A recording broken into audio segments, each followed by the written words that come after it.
السلام علیکم ورحمۃ اللہ وبرکاتہ، نحمدہ ونصلی علی رسولہ الکریم۔ ناظرین کرام، آپ نے پہلے دیکھا ہماری ویڈیوز کے اندر بھی، ویسے بھی آپ نے دیکھا ہوگا کہ غیر مقلدین میں کچھ ان کے جو غیر مقلد ہیں، جو ان کے خطیب ہیں، بڑے بڑے خطیب ہیں، وہ قسمیں کھاتے ہیں سر پر قرآن رکھ کر، ہاتھ میں قرآن پکڑ کر، یعنی قرآن پر ہاتھ رکھ کر، قرآن کو ہاتھ میں پکڑ کر اور سر پر قرآن رکھ کر قسمیں کھاتے ہیں۔ اب یہ قسمیں کھاتے کیوں ہیں؟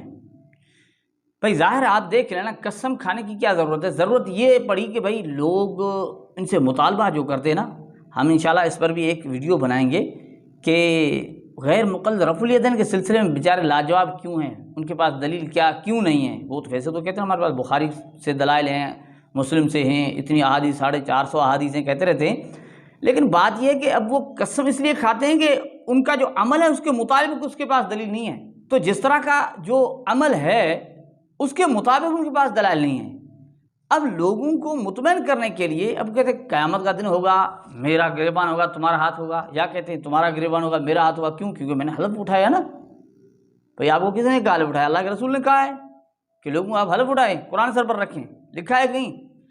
لیکن قرآن سر پر رکھ کر قسمیں کھاتے ہیں لوگوں کو مطمئن کرنے کے لیے اور لوگوں کو بیوقوف بنانے کے لیے۔ لیکن عجیب بات اور وہ یہ ہے کہ ان کے اپنے غیر مقلدین ان کے خلاف فتویٰ لگا دیا۔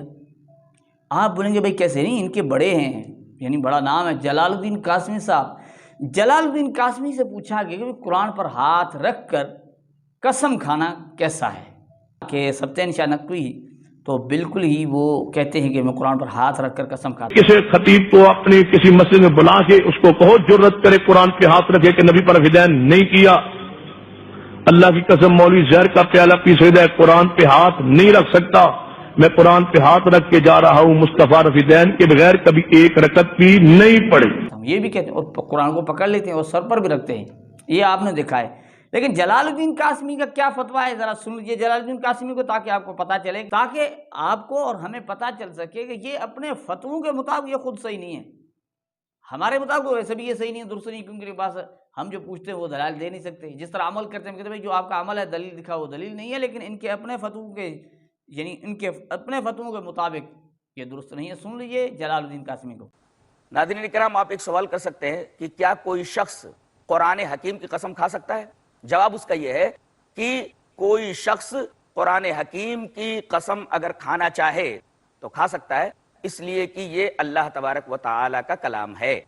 جیسے یہ کہے کہ میں قرآن حکیم کی قسم کھاتا ہوں، چونکہ قرآن اللہ تبارک و تعالی کا کلام ہے، لہذا یہ اللہ کی صفت ہوئی، تو جس طریقے سے اللہ تبارک و تعالیٰ کی ذات کی قسم کھانا جائز ہے، اسی طریقے سے اللہ تبارک و تعالیٰ کی صفات کی بھی قسم کھانا انسان کے لیے جائز ہے۔ ہاں، علماء نے منع فرمایا ہے کہ آدمی قرآن کے اوپر ہاتھ رکھ کر کے قسم نہ کھائے، اس لیے کہ قرآن کے اوپر ہاتھ رکھ کر کے اگر قسم کھائے گا تو قرآن حکیم کی جلدیں، اس کے کاغذات، روشنائی، یہ سب تصور قسم میں شامل ہو جائیں گی۔ اور آپ کو معلوم ہے ناظرین کرام کہ یہ جلدیں، کاغذ، روشنائی، یہ سب غیر مخلوق نہیں ہے بلکہ مخلوق ہے، لہذا مخلوق کی قسم کھانا جائز نہیں ہے۔ ابھی اس حدیث پاک سے آپ کو اس بات کا پتہ چلا، لہذا قرآن کی اس طریقے سے قسم کھا سکتا ہے کہ میں قرآن حکیم کی قسم کھاتا ہوں، مگر علماء نے قرآن پر ہاتھ رکھ کر قسم کھانے کو منع کیا ہے، اس لیے کہ قرآن پر ہاتھ رکھ کر کے اگر انسان قسم کھائے گا تو قرآن کی جلد، قرآن کے کاغذات، قرآن کی روشنائی، یہ سب مخلوق ہیں، یہ سب تصور قسم میں شامل ہو جاتے ہیں، لہذا قرآن پر ہاتھ رکھ کر کے کوئی قسم نہ کھائے، اس سے علماء نے منع کیا ہے۔ تو ناظرین، جلال الدین قاسمی کہتے ہیں علماء نے منع فرمایا کہ آدمی قرآن کے اوپر ہاتھ رکھ کر قسم کھائے، اس لیے کہ قرآن کے اوپر ہاتھ رکھ کر اگر قسم کھائے گا تو قرآن حکیم کی جلدیں، اس کے کاغذات، روشنائی، یہ سب تصور قسم میں شامل ہو جائیں گی، اور آپ کو معلوم ہے یہ جلدیں، کاغذات، روشنائی، یہ سب غیر مخلوق نہیں بلکہ مخلوق ہیں، لہذا مخلوق کی قسم کھانا جائز نہیں ہے۔ تو بھائی جائز نہیں، آپ دیکھیں جو ان کے فتوے کے مطابق ایک ناجائز کام کر کے لوگوں کو مطمئن کر رہا ہے، تو یہ ویسے بھی جھوٹا ہے کہ نہیں ہے؟ آپ خود اندازہ لگا لیں۔ اب تو ان کے حق پر نہ ہونے کی کیا گنجائش باقی رہتی ہے کہ ہم جو نا وہ دیکھیں؟ یعنی یہ اپنے فتوے کے مطابق غلط کام کر رہے ہیں اور غلط کام کر کے لوگوں کو مطمئن کرنے کی کوشش کر رہے ہیں۔ تو اللہ تعالیٰ ہمیں ان کی حقیقت سمجھنے کی توفیق عطا فرمائے۔